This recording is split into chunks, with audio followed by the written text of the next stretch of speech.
Coach finally broke through. Just start with an opening statement. Uh, all credit to our team. It had nothing to do with us. I thought, we gave them a decent game plan, but when you're given a game plan, you have to go out and execute it. And our guys just bound together and figured out a way to get it done. And all credit is to them. I thought there were moments in that game where we could have broke. St. Mary's was up 11, I think, with maybe 10 minutes to play in the game. And some of the teams I've been a part of in the past probably would have broken that situation. And credit to the guys for just continuing to talk the right way and just staying the course. 40 minutes is a long time. And sure enough, we found our way a little bit offensively and strung some stops together. But again, everything is directed towards our players. They deserve that. It was an amazing atmosphere. Appreciate all our fans, students, alumni, everyone who came out and got behind us. That's what a college basketball game is supposed to feel like, and that sure helped us get over the hump, especially late. You've gotten so close over the years, especially a couple years ago with the loss against Gonzaga at the buzzer, and some other down-to-the-wire losses. How does it feel to finally get over the hump? Yeah, shoot, it feels good, but again, been a part of a lot of those games and been on the wrong side on a lot of those games, but it's not about me. It's about our guys experiencing just the feeling that they had going into the locker room after the game. That's one of the reasons why you coach is to experience those things. St. Mary's is a great team. Randy Bennett has won, 45 times more games than me. One of the best coaches in the country, and just proud of our guys for figuring out a way to win against a really top 25 caliber team. St. Mary's always likes to slow it down. You guys more getting out in transition. Can you just talk about that matchup and how you guys were able to execute on that side? It's hard because they bleed the clock offensively and they really make you guard for full possessions. And we're at our best when we're playing up and down and the game is free flowing. And it's kind of catch-22 with that sometimes with them because if you shoot quick and you don't make it, well, now you've played offense for 5 or 6 seconds and they come down, they make you guard again. So it can be a little bit deflating at times. But credit to our guys for continuing just push pace. I thought in the second half, that was kind of a separator for us. We were able to get the game a little bit more up and down and get loose in transition a little bit, and I think that helped settle us down. And Barry's been kind of a three-point shooter since he's been here, but tonight it was the offensive rebounding. I know he set that one up for the Riley and one. You've talked about challenging him in the past. Just what did you see from him in the night? Yeah, it's just want to.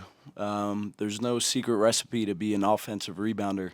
It's just want to. And Barry's doing a much better job of just refusing to be blocked out, and it's an effort deal. He did a great job of keeping some possessions alive for us, getting us second and third chance scores. Tyrone's doing a great job with that. Tyrone had 9 rebounds, 3 offensive. And just collectively, I think we've bought into being a better rebounding team. That's why we won the game. You out-rebound St. Mary's, and they're one of the best rebounding teams in the country, if not the best. Coach, going with that rebounding stuff, the fact that St. Mary's, I think, has like an over 40% offensive rebounding rate. What outside of effort, toughness, what did you coach your guys up this week to do? It's not really about technique when it comes to them. They hit you. They refuse to be boxed out. They make an effort on literally every single play. And that's why when you look at their 3, 4, 5, Barrett, Morauskas, and Saxon, those guys are relentless in terms of just even, I think, third of their offensive rebounds are on tip-outs. And that just speaks to them getting in there and mixing it up. They're extremely physical. There is no technique for blocking them out. It's just a want-to thing, and it's a desire thing. You have to make a second and third effort. And I'm really proud of our guys for just figuring that part out. You were talking about St. Mary's tempo and how they like to slow the game down. What can you do, or what is your mentality of getting guys to get fast break opportunities or push the ball up? Yeah, we work on that every day. we put 10 seconds on the clock and we do multiple trips up and down where we have to score in 10 seconds. And I want our guys playing with freedom early in possessions. We have some really dynamic scorers who are good in space. So I think Marcus, Malik, Ryan, they've done a really good job of pushing pace, and we have bigs that can run. We have mobile bigs. So it'd be silly of me as the coach to not take advantage of that. I think that's when we're at our best as a team, is when the game is up and down. Also, a question on just like the turnaround in this season. What does this game mean for the rest of the way? I mean, it's a great win at home. We've continued to protect home floor. We're taking great pride in that. I think this is one of the best places to play in the country. People have gotten behind that, and they lift us. So we need to continue to protect home floor. But you have to have a different mentality when you go on the road. And we need to steal some of these road games.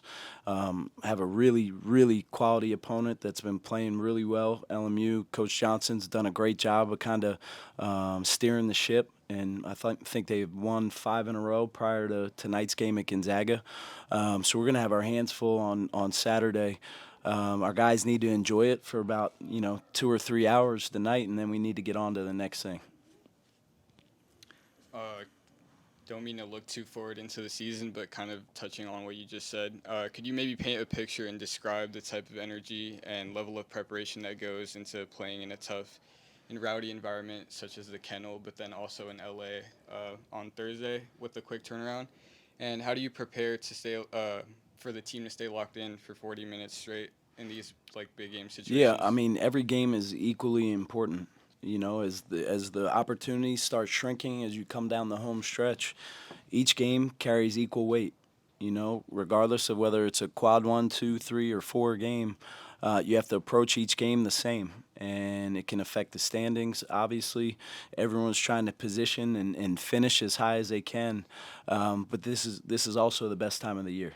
And this is why you do everything that you do as a player, as a coach, is to get to this point and be in a position where we can do anything and everything that we talked about doing prior to the season. St. Mary's had won 15 straight road games coming into tonight. That was the longest in Division I. You mentioned being down 11 halfway through the second half. In less than 4 minutes, you take a 1-point lead. What specifically did you see that changed past that point and flipped the game? Yeah, when we were down 11 in the timeout, we talked about nobody comes in here and steals from us, in our house. And I don't know if that kind of rattled the guys or kind of refocused them, but we take great pride in winning here. And I appreciate that we went on the run that we did in that segment. And that was a fun last 10 minutes to be a part of, for sure. I'm happy for the fans that they got to experience it and experience a win. They deserve it just as much as we do. I want to highlight 2 specific players for St. Mary's. Morauskas had a strong game in Moraga. First, what did you do to slow down him? And then Marshallonis had 15 in the first half. How did you change the game plan up in the second? Yeah, I thought, number one, they're both first-team all-league guys. I thought Morauskas got in foul trouble in the first half, picked up 3 fouls. So that was obviously in our benefit. And, glad that happened. But he did make a really big 3 late in the game, I think, to cut it to 1. Marshallonis had a really big first half. We talked about our ball screen coverage. We were just a little bit too soft in what we were doing in the first half. I thought he was incredibly comfortable. He's one of the best point guards in the country, and he plays with great pace. And when you allow him to be comfortable and see the whole floor, he'll score and pick you apart. In terms of assisting. So I thought second half we got back to what the defensive game plan was, and he missed some threes. I thought he got a little gun shy shooting the ball in the second half, and in some regards probably caught him on the right night. Both those guys are tremendous players. Seemed like a major momentum shift was when Tyrone picked up that flagrant foul. Would you agree on that point, and what were you saying to the guys in that timeout? Yeah, I mean, I thought our defense really got us going. Tyrone was active in the gaps and got his hands on the ball, and obviously that probably would have been a breakaway dunk, which could have spurred us on too. I think he made 1 or 2 at the line, but then we got the ball back, and I think we scored on the side out. But, yeah, that was probably a big moment in the game for sure. What's it going to take to get it done in L.A.? This effort and then some. There can be no relax. There can be no being on our heels or thinking that we've done anything. We haven't done anything. There's a lot of basketball left.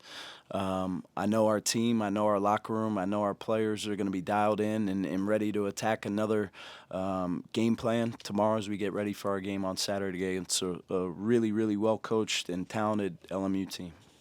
Off the court, the new mayor was in the house tonight. What is it like to have someone so important in the city in the house? Yeah, that's pretty cool. That's the great thing about being in one of the best cities in the country.